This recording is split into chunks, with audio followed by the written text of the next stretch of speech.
ខេត្តបន្ទាយមានជ័យច្រានចោលការចុះផ្សាយថាអាជ្ញាធរឃុបឃិតដកហូតផ្ទះកេងរបស់ពលរដ្ឋភិសិកសម្រាប់ធ្វើការដោះដូរជាប្រាក់បាទនឹងគឺជាមានការផ្សព្វផ្សាយមួយថាអាជ្ញាធរខេត្តបន្ទាយមានជ័យនឹងបានដកហូតផ្ទះជនភិសិកហើយសម្រាប់អ្នកចង់ដូរមកកេងគឺបង់ថ្លៃបាទនេះគឺជាព័ត៌មានដែលអាជ្ញាធរបានបដិសេធទៅលើការចុះផ្សាយរបស់ Facebook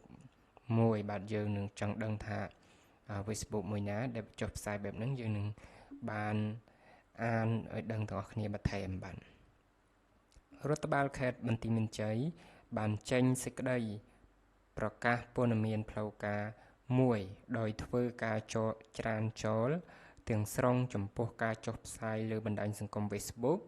ដែលបានចោទប្រកាន់ថាក្រុមការងារស្រុកអូជ្រៅ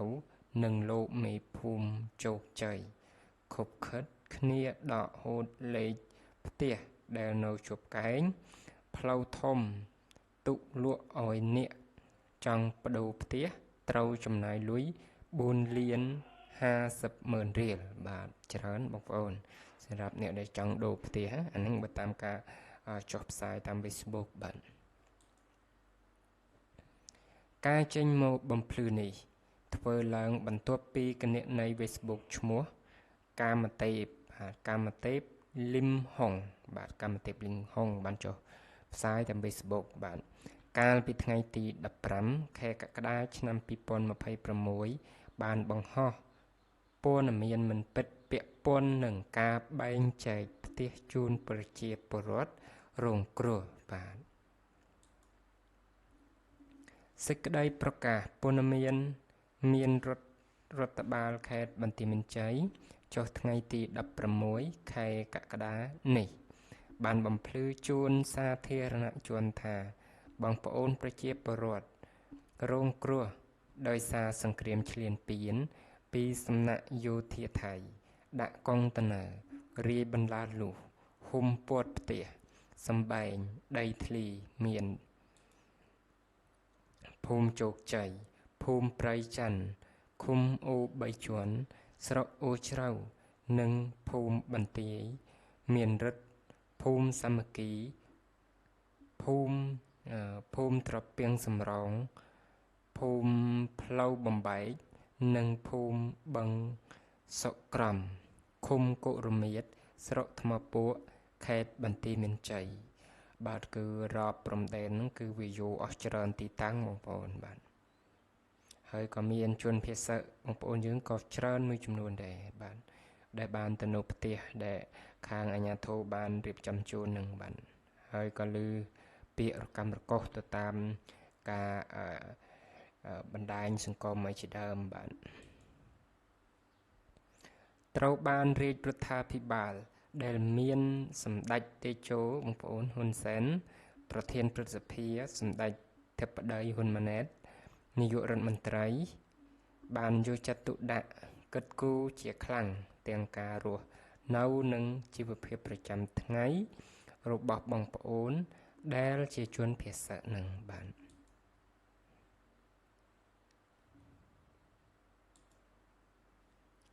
ដោយក្នុងនោះនាយករដ្ឋមន្ត្រីបានរៀបចំលំនៅដ្ឋានជូនបងប្អូនសម្រាប់ស្នាក់នៅបណ្ដោះអាសន្នស្ថិតនៅភូមិរងចាំបាទភូមិរងចាំបងប្អូនបាទតាភូមិដីចាំក៏ល្អដែរបងប្អូនបាទឃុំស្លោក្រាមស្រុកស្វាយជែកខេត្តបន្ទាយមានជ័យដែលមានចំនួន3.38គ្រួសារបាទបងប្អូនភាសាយើងច្រើនបងប្អូនដែលពួកគាត់មិនអាចទាន់ចូលផ្ទះសម្បែងរបស់ពួកគាត់វិញបាននឹងបាទស្មើនឹង7ភូមិដោយបានរៀបរាប់ខាងលើបាទបច្ចុប្បន្ននេះបងប្អូនជាជនភៀសខាងលើបានទទួលផ្ទះតាមរយៈនៃការចាប់ឆ្នោតដោយមួយចំនួនធំបានចូលរស់នៅរួចរាល់ហើយបាទមានបងប្អូនភេសកអត់បងប្អូនក្នុងនេះដែលកំពុងទៅតាមដានមើលព័ត៌មាននេះតើមានបងប្អូនភេសកដែរអត់បាទបើមាន តើបានទទួលផ្ទះហើយឬនៅបាទបានទទួលហើយកុំភ្លេចជួយ comment ប្រាប់ admin ផងបាទនឹងនៅសេសសល់មួយចំនួនតូចមិនទាន់បានចូលទៅរស់នៅឡើយទេដោយមូលហេតុពួកគាត់ទៅតែបានចាប់ឆ្នោតបញ្ចប់ត្រឹមថ្ងៃទី15ខែកក្កដាឆ្នាំ2006បាទថ្មីនេះបាទ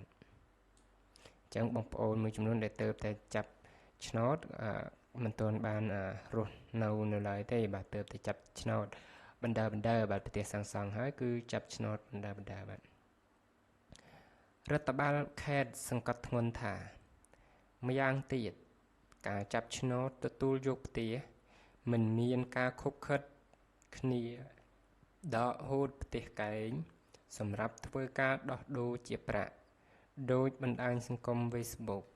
ឈ្មោះកាមទេពលឹមហុងធ្វើការចុះផ្សាយនោះឡើយបាទចំពោះការរៀបចំការចាប់ឆ្នោតទទួលយកផ្ទះស្នាក់នៅបណ្ដោះអាសន្ន